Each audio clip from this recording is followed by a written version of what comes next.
अस्सलाम वालेकुम। आज मैं आपसे एक क्वेश्चन पूछता हूँ, आपकी जिंदगी के फैसले कौन करता है? आप, आपकी अकल या आपके जज्बात? अब बहुत सारे लोग ये कहेंगे कि मैं अपनी अकल से फैसले करता हूँ, लेकिन हकीकत इससे थोड़ी सी डिफरेंट है। कैसे? चले आगे बात करते हैं। मिसाल के तौर पर एक बहुत बड़ा हाथी है, उसके ऊपर एक बंदा बैठा हुआ है जो उसको चला रहा है। अगर तो इन दोनों लोगों ने एक ही तरफ जाना है तो फिर तो मसले वाली बात ही नहीं है। लेकिन अगर बंदा कहता है कि मैंने राइट जाना है लेकिन हाथी कह रहा है कि मैंने लेफ्ट जाना है, तो आप खुद बताएं किसकी बात मानी जाएगी? डेफिनेटली हाथी की मानी जाएगी। क्यों? क्योंकि हाथी बड़ा है उससे और वो उसके ऊपर बैठा हुआ है। अच्छा, अब आप बताएं, इस पूरे सिनेरियो के अंदर हाथी क्या है?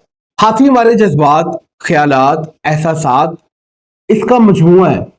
ये हमसे बहुत ज्यादा ताकतवर है और ये ऑटोमेटिकली काम करता है। मसलन गुस्सा, हसद और फौरी खुशी हासिल करने की ख्वाहिश करना। और इसमें सवार कौन है?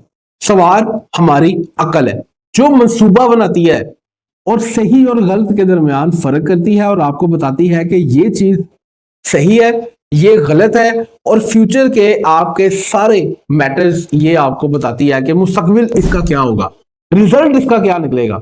लेकिन इसकी ताकत हाथी से कम होती है। मिसाल के तौर पर आपने फैसला किया, आज मैं सिर्फ और सिर्फ आधा घंटा मोबाइल इस्तेमाल करूंगा। अब ये फैसला किसने किया? आपने या हाथी ने? जाहिर सी बात है ये हाथी सवार ने, मतलब आपने ये फैसला किया है। लेकिन हुआ क्या? 5 मिनट के बाद आपने एक वीडियो देखी, फिर दूसरी, फिर तीसरी, फिर चौथी, और देखते ही देखते 2-3 घंटे ऐसे ही गुजर गए। अब ये काम किसने करवाया? हाथी ने। एक और मिसाल, आपने रात को कहा कि मैं सुबह उठ के फजर की नमाज लाजमी पढ़ूंगा। सुबह टाइम पर अलार्म बज गया, लेकिन अकल ने आपको कहा कि उठ जा भाई साहब, अलार्म लग गया है। आपने रात को कहा था कि मैं सुबह फजर की नमाज पढ़ूंगा। हाथी ने कहा नहीं यार, आज बहुत नींद आ रही है, कल पढ़ेंगे, कल से शुरू करेंगे इंशाल्लाह, और आप सो गए। तो अब फैसले कौन कर रहा है? आप या आपके एहसासात, आपके जज्बात, आपके ख्यालात, या आपकी अकल? तो इसका सोल्यूशन क्या है? क्या हमें हाथी को मार देना चाहिए? नहीं भाई, हाथी को क्यों मारेंगे? हाथी होगा तो हमारे अंदर एहसासात होंगे, जज्बात होंगे, ख्यालात होंगे, हमारे अंदर डिफरेंट किस्म की सोच आएगी, अच्छी बुरी सोच इंसान के माइंड में आती है। सो मसला हाथी का नहीं है, हाथी की तरबियत का है। अगर आपने इसकी तरबियत अच्छी की होगी तो फिर आप जहां जाना चाहेंगे, जिधर जाना चाहेंगे, ये हाथी आपको उधर ही लेकर जाएगा। अब बात करते हैं कि हाथी की तरबियत कैसे की जाए। हाथी की तरबियत करने के लिए सिंपल ये है कि आपने इसकी ट्रेनिंग के लिए थोड़ा सा टाइम निकालना है। हाथी इल्म से कम और मश्क से ज्यादा सीखता है, प्रैक्टिकल से ज्यादा सीखता है।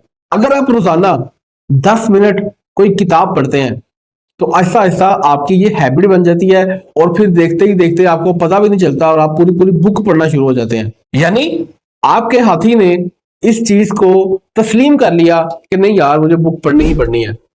आपने ट्रेन कर लिया ना। इसी तरह से रोजाना रब ताला का शुक्र अदा करना, उसकी नेमतों का शुक्र अदा करना, वर्जिश करना, नमाज पढ़ना, अच्छी बातें सीखना, बड़ों का अदब, छोटों से प्यार करना, ये सब क्या है? ये हाथी की ट्रेनिंग है और इसी से आपका किरदार बनता है।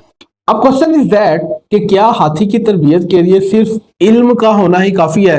ये बहुत अहम सवाल है जो कि अक्सर लोग पूछते हैं। अगर सिर्फ इल्म काफी होता तो कोई भी डॉक्टर आज बीमार ना होता, हर डॉक्टर सेहतमंद होता, हर उस्ताद अपनी हर नसीहत पर अमल करता। लेकिन ऐसा नहीं होता। क्यों? क्यों नहीं होता ऐसा?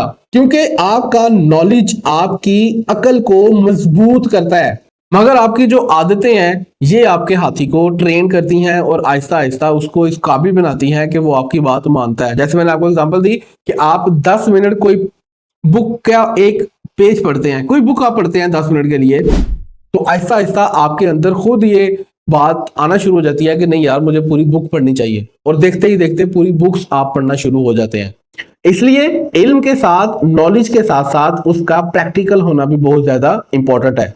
अगर आपको हाथी की ये फिलॉसफी अच्छी लगी है, आपको कुछ अंडरस्टैंडिंग हुई है, तो आप इस कमेंट सेक्शन में अपनी राय का इजहार जरूर कीजिएगा। اس طرح کی مزید ویڈیوز اگر آپ چاہتے ہیں تو اس پیج کو لائک کر لیں، اس چینل کو سبسکرائب کر لیں اور اپنے دوستوں کے ساتھ شیئر کریں، ہو سکتا ہے ان کا بھی بھلا ہو جائے۔